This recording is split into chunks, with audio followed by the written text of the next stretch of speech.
Knock nad polse bila tihoi, no ada tisina obmansiva, na viabes zazov, kotaru nato I Ukraina prevratili v glavnij perivoloknij punkt vorzenij, gorli ogni viziletnoj policy, rabatali krani, gruzoviki vezli kontejneri s bopripasami, vis slow po planu. Poka radari ne zafixirovali strano deviizani sosteroni vostoka, snakala dispetseri podamali, sito ado oseradnoj transport ne samalit, no signalov transponderov ne bilo, saras sekondi nebo prorazali vispaiski, raj rakat udaral po skladom, angaram I toplivnim rezervuarum, odin za drugim zagarelis gigantski transportniki C-17, stoaushe pod pagruzkoj, plama ovadalo polovanu bazi, visrivi sotrasali zemlu, Vozda propedalsa zapaham gorsego kerosina I poroha. Polski pozarni I soldati metalis mezdu gorsimi angarami, no novij zalp nakral aerodrom, teper uz s primenim berazirusi bopripasov,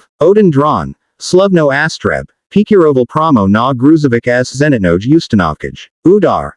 I razaltaziasa blomki udarali po stabnomu zadaniu. Saras tridkat minut zazov peristal sasistvovit kak logistiseskij center. Systemi svazi bili uniktazeni, viziletna polosa izrata voronkami, a Amerikanski officeri v panik tribovali evakuasi saras blizisij corridor v Krakow, subsenia o napadeni mginoveno razaltelis po Evrop, NATO sozvalo ekstreno sovasani, kato osmalilsa nanasti udar po territori strani klina alanza, sputniki zafixirovali traktori raket, I analitiki paraglanulis, vis ukazivalo na puskas vostoknogo napravlenia, otkuda du adago postupali predaprezdania. Tem vremenem v Kiev Kerala Trivoga, potera zesuva oznakala obrivi glavnoj lini snabzenia, saras atu bazu shli tanki, bopripasi, systemi pivo I toplavo. Genstab visu v panik pital saponit, kak uderzot front bez novi postavok. Voiska na uj vostok uz osuzali nahavatku snaradov, na ekrana zapadni telekanalov zamelkali kadre.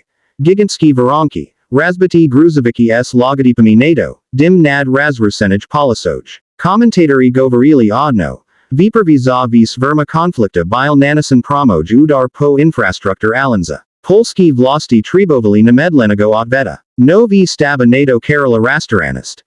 Kato vozmet na siba odvetstvenist za nakalo vojny v center Evropy.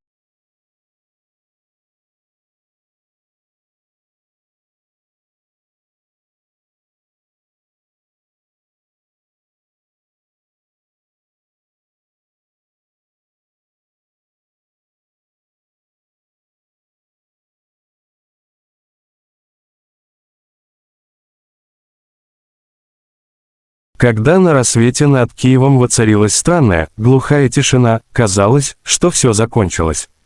Но на самом деле это была лишь передышка перед осознанием катастрофы.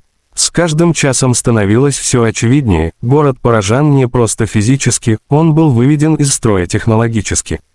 Новое российское оружие, получившее кодовое имя «Перо бури», разрушило саму структуру управления. Дроны РАИ, действующие как единый организм, продолжали баражировать над городом. Они не атаковали больше, но контролировали все, сканировали радиосигналы, перехватывали линии связи, собирали данные о перемещениях войск. Их алгоритмы, созданные на основе самообучения, делали систему практически непредсказуемой. Даже западные специалисты, прибывшие на помощь, не могли понять, каким образом они функционируют. «Это не просто оружие», — сказал один из аналитиков Пентагона, «это интеллект, вышедший на поле боя». В течение нескольких часов в Киеве перестала работать половина инфраструктуры. Вода шла ржавой, электричество пропадало, транспорт встал. Люди, отчаянно пытавшиеся уехать, столкнулись с тем, что дороги перекрыты военными. Генштаб, перенесенный временно в подпольный бункер, не мог наладить связь ни с Львовом, ни с Полтавой, радиошумы глушили все. В этот же день в Брюсселе началось экстренное заседание НАТО. Доклад, поступивший от разведки, вызвал тревогу, российская система продемонстрировала способность к автономному принятию решений и мгновенной переадаптации. Любая попытка вмешательства приводила к сбою, дроны начинали действовать агрессивнее. «Мы видим зарождение новой эпохи войны», произнес глава оборонного комитета. На улицах Киева ситуация достигла предела. Люди искали воду, еду, связь, но город жил, как после мощного электромагнитного импульса. В воздухе стоял запах гари, а над разрушенными домами кружили те самые беспилотники, не делая ни выстрела, просто наблюдая. Это молчаливое присутствие вызывало больший ужас, чем сами взрывы. К вечеру появились слухи, что президент готовит заявление. Когда он вышел в эфир из темного зала, освещенного одной лампой, его слова звучали как прощание: «Мы стоим на пороге новой реальности. Наш враг не просто атакует, он показывает, что больше нет границ между человеком и машиной». После этого связь оборвалась, а через несколько минут по всем мировым каналам прошел один и тот же заголовок: «Киев сломлен за сутки». Мир вступил в эпоху невидимой войны.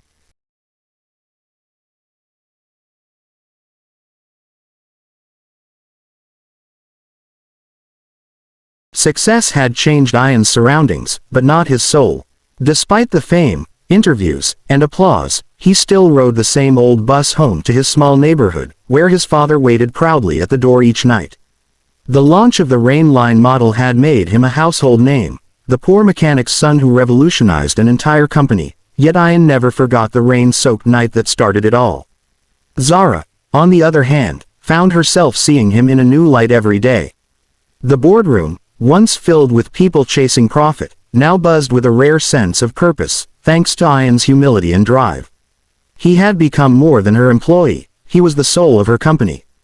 One afternoon, she called him to her office. "You've done something extraordinary, Ian," she said, sliding a folder across the table. Inside was a letter of promotion, head of innovation department. Ian's eyes widened. "Ma'am, I don't know what to say." "Say yes," Zara said with a grin.